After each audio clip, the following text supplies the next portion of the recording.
On today's video, we're going to cover everything you need to know about MTB Liberty Trade Silver Bars.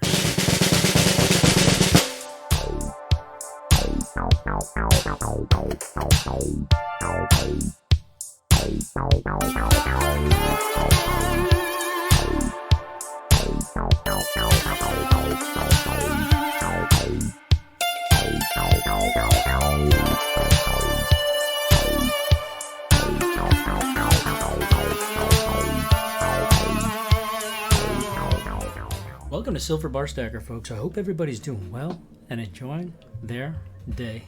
Now today we're going to be piggybacking once again on one of our favorite channels, recent videos, and that channel is Silverstruck. My man Silverstruck is always uploading extremely awesome content as it relates to vintage silver, and it just so happens to be oftentimes vintage silver that I myself am interested in as well. So recently he unloaded a doozy on us with a couple of 10-ounce bars, and this was a 10-ounce Johnson Matthey bar as well as a 10-ounce Engelhard bar, and these were the MTB Manfred Tordella and Brooks Liberty Trade Silver bars, and that is a common recurring theme this month, it seems, on at least both of our channels, because recently we both covered a topic as it relates to the oversized MTB Liberty Trade Silver rounds, and so it's very exciting to be able to kind of have a continuation video on that topic. Today we're going to be covering an expansion of a lot of these bars. We're going to be going from everything down from the 1 ounce to the 5 ounce and then back up to the 10 ouncers, and I've even got a little special box set to share with you. Now this box set here is 1,000 mintage. Only 1,000 of these box sets were originally issued according to allengelhard.com, and actually they were issued both by apparently Johnson Matthey and Engelhard. That's another interesting thing to note, but a few times that I've seen these available on the market, they've been the Engelhard variety. So this one right here, we've got an Engelhard box set, so we'll go ahead and unveil this, take a look at the contents of this at the end. But before we get into this, I want to go ahead and have a little deep dive video here. This is going to be one for the nerds out there, for the vintage nerds. So, you know, if you're the type of person who really is a little bit impatient when it comes down to these longer videos, you may want to do one of my tricks. I actually do this on almost every video that I watch. Nothing personal to anybody, but I usually just put the video on 1.5x to 2x speed and just boom, just rush through the entire video. So if you want to do that, I do talk pretty slow, but that's so that people can easily follow along with what it is that I'm talking about. If you feel like, hey, you already know about this topic, feel free to fast forward me through, or even just skip the video if you feel like, you know, there's nothing new to learn here. But I feel that for a vast majority of people who are watching, a lot of people are not even super familiar with these Statue of Liberty things. They're probably confused, like, what the heck is going on? So I would say the average person probably doesn't even know what it is that we're looking at here and what we're dealing with. So I think I'll go ahead and start with that.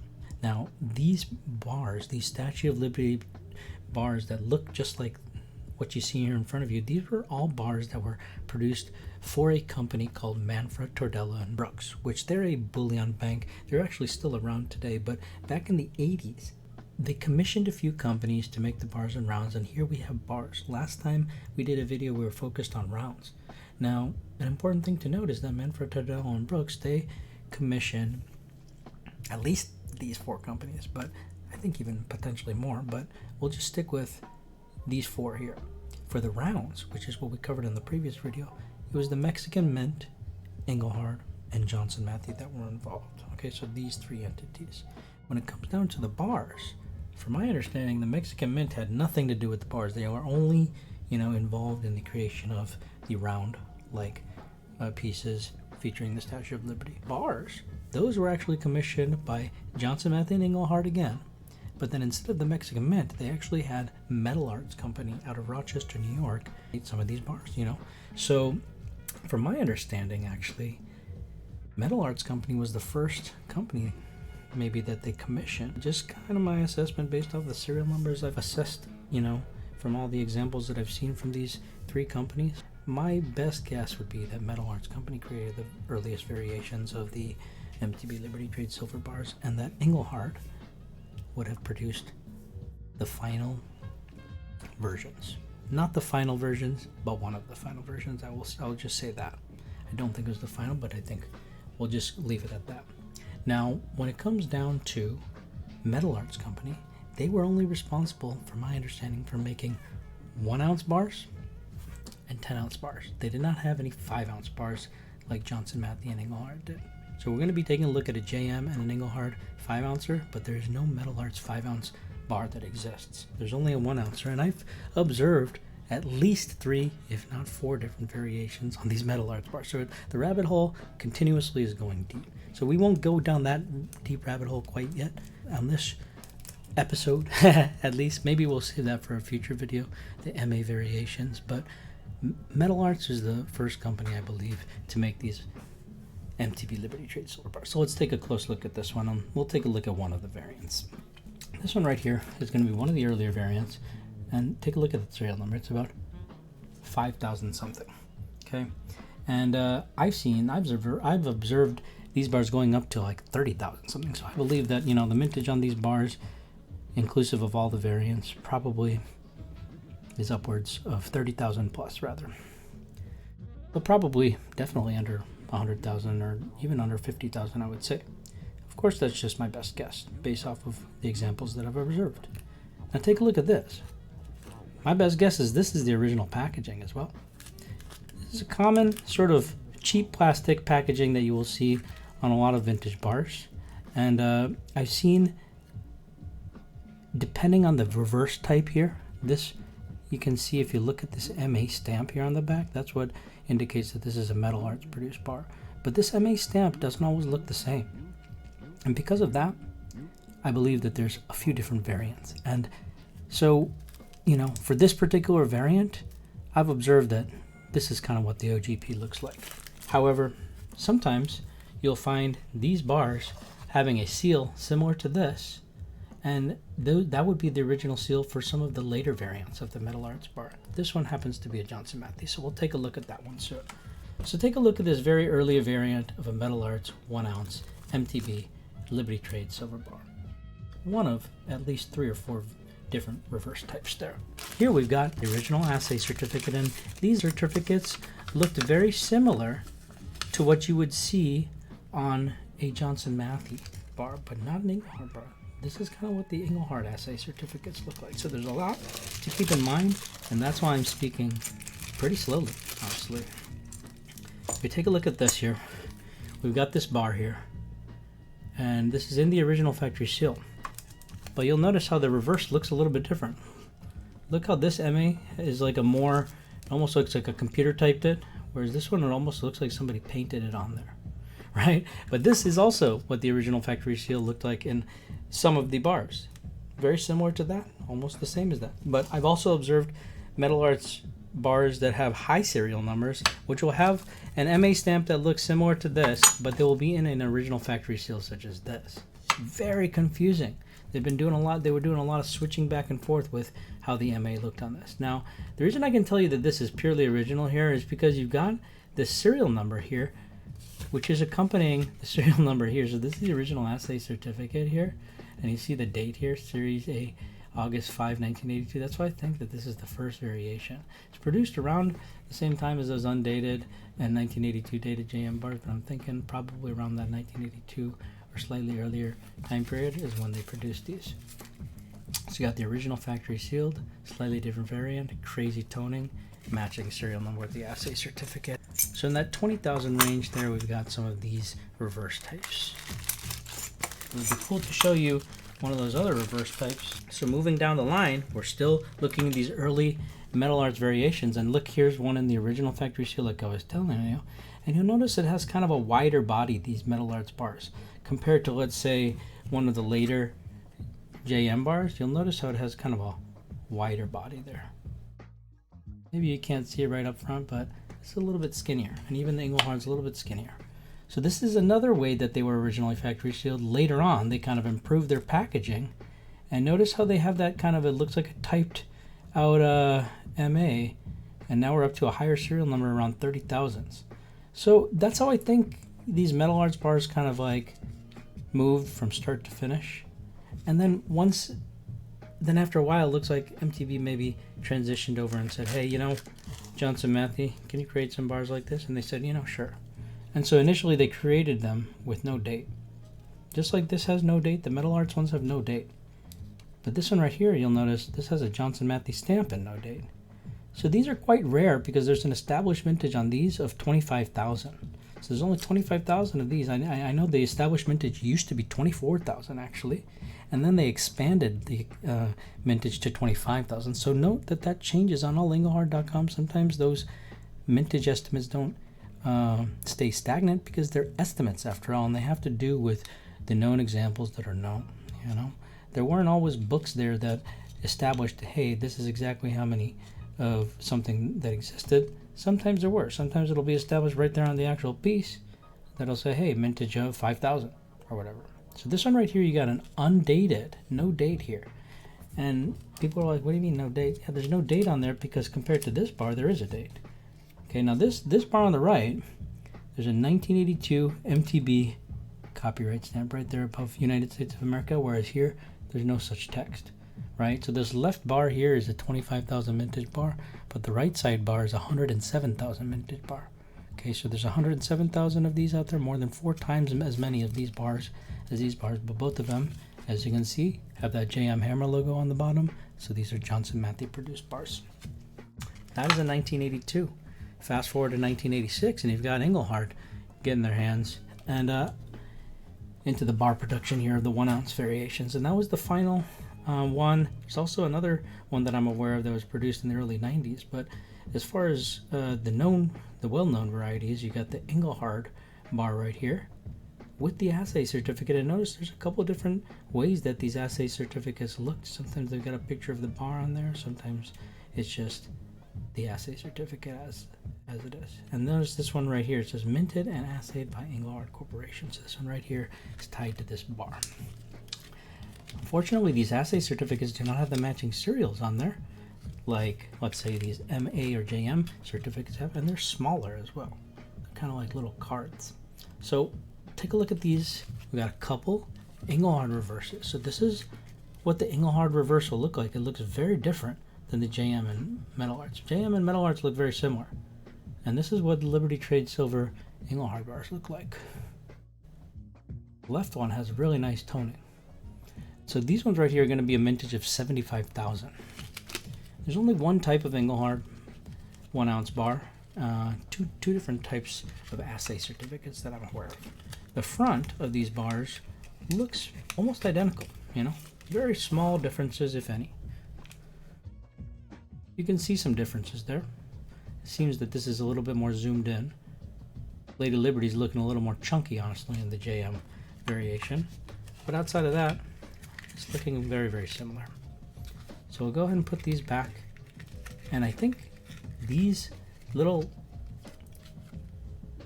things may be how they were originally issued, but I'm not sure. I've seen many times them accompanied with this type of a flip. And moving on to the 5 ounces, like I said, there is no 5 ounces produced by Metal Arts. So let's go ahead and take a look at these. And the one on the right has some crazy, crazy blue toning, insane blue toning. The one on the left is in the original factory seal and honestly in quite pristine condition. And it's almost got a frosty look. Now, I don't know if that frosty look is due to the fact that it's such a clean bar and their frosting just kind of disappeared a little bit on here, but I feel that the JM one has a little bit more of a frosty look on them to it, to be honest. So the one on the left is in the original seal, and notice the reverse looks quite different when you compare JM to Engelhard. The JM version is a mintage of 1,000. And I believe the Engelhard version is a mintage of 7,500. So this is actually quite a bit scarcer when you compare those mintage estimates there. But in the 5 ounce JM version, there's no undated version. That is the case on the 10 ounce and the 1 ounce, but on the 5 ounce JM, there is no undated version. So you only have a 1982 dated version here for JM. When it comes down to Engelhard, you've also just got this one version here, 1986 dated, just like on the 1 ounce bars, as well as on the 10 ounce bars that we're going to be looking at. You got the E logo right there for denoting that that's an Engelhard, and over here you got the JM Hammer logo. So you got the JM 5 ounce and the Engelhard 5 ounce. Next up, we're not going to look at these. This is going to be an Engelhard and a JM. Before we get into those, we're going to look at the Metal Arts and the JM. So over here, you'll notice this wider body once again, which you noticed on those MA bars. Compare that to these later 1982 dated and 1986 dated JM and Engelhard. You notice how much skinnier it is? There's that much extra space when you compare it to these wide body bars, which are the earlier variants. And if you look at these two clean examples here, which are, by the way, both in the original factory seal, you'll notice that, yeah, that JM one is quite a bit more proofy when it comes down to the frosting on the elements of the Lady Liberty. Let's move back to these early variants here. Notice the wider body, but in fact, one of these is a Metal Arts produced bar, and one of them is a Johnson Matthey produced bar. Let's flip these over and take a look at the serial numbers. Over here, we got a serial number 6379. Over here, we got 7255. Now, I've noticed a little bit of overlap in that range there, but I've observed probably more of the lower serial numbers when it comes down to this Metal Arts produced bar. So it's my thinking that Metal Arts was probably the first producer of these bars, and then subsequently we had JM and Engelhard have their hands in the pot for these bars. Regardless, we've got a wide-bodied bar here. No date on either of these is what's significant about these early variations. And on these later, thinner variations, you have dates on both of those bars. So you got, again, just like on the 1 ouncers, undated versions here, both by Metal Arts and Johnson Matthey, with the wide body. Moving on to the thin body bars, we've got the Johnson Matthey in the OGPs. As usual, you got the cracking in the seal, which is very, very common. And flip these over, and you've got that Engelhard, unique Engelhard reverse here with the E logo, 1986 copyright there, and here you got the copyright 1982 with the JM stamp. So the dated bars here are going to have the thinner body. This is what the original packaging looked like. I'm honestly not sure what the OGP looked like on these 10 ouncers because I haven't really seen them. Honestly, I don't think with the OGP. Now let's look at the item we've been waiting for, the elephant in the room, the wood box set, which actually was only 1,000 of these when it comes down to the Engelhard box sets. So let's go ahead and take a look at it and see what we've got. Now here, when we push this forward, you'll notice here on the inside of this box, you've actually got Lady Liberty, and it says Liberty right there on the actual top soft case there. Here you got 3 pristine bars, and look, we've got the Engelhard assay certificates included for each of these bars, which are going to be the 1 ounce, 5 ounce, and 10 ounce that we just looked at. So here we got the assay certificates. You'll notice that the weight is denominated there right on the assay certificate. And we take a look at these clamshell boxes. On the left, we've got the 1 ouncer, and these actually do not have matching serial numbers. So that's an interesting thing to note. I've never seen these with the matching excuse me, serial numbers. They always have slightly different serial numbers. So it's not like the first 1,000 bars that were produced were issued with these. Here you got an A prefix here with a 2000 serial number. I've seen serial numbers in the hundreds for these. So it's not that the first bars were issued with these. And look, got a little bonus assay certificate here for a 10 ouncer. So not sure how that slipped in there, but I'm not mad about that at all. Alrighty. So we got to be gentle with this clamshell because I've actually have an example on the site right now with a broken clamshell box. And that is very, very sad. So this bar is really a tight fit when it comes down to this, and so I'm not even going to bother forcing that in. That seems like a very risky proposition. And here we've got the extra assay certificate for the 10 ouncer plus my matching one for all 3. Perfect.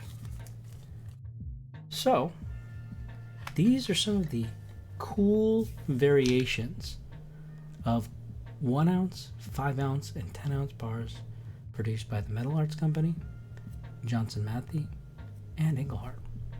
And I hope you found this video informative and interesting. Hope you have a good one.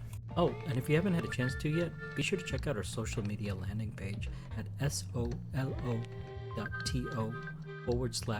Silver Bar Stacker. There you can find our direct website link, which is silverbarstacker.com, as well as our links to our other social media channels, such as this very YouTube channel, our Facebook page, our Instagram page, our TikTok page, our Twitter page, and we also have the link to our Whatnot page, which is where we actually run our live auctions and actually also have all of these same SBS drops that we hold. We run those same drops on our Whatnot store, and we also have live auctions happening literally all the time. So the way that you can be notified about those auctions is to be following us there on whatnot.com/user/silverbarstacker. And we hope to see you there, folks. Thank you, and have a great day.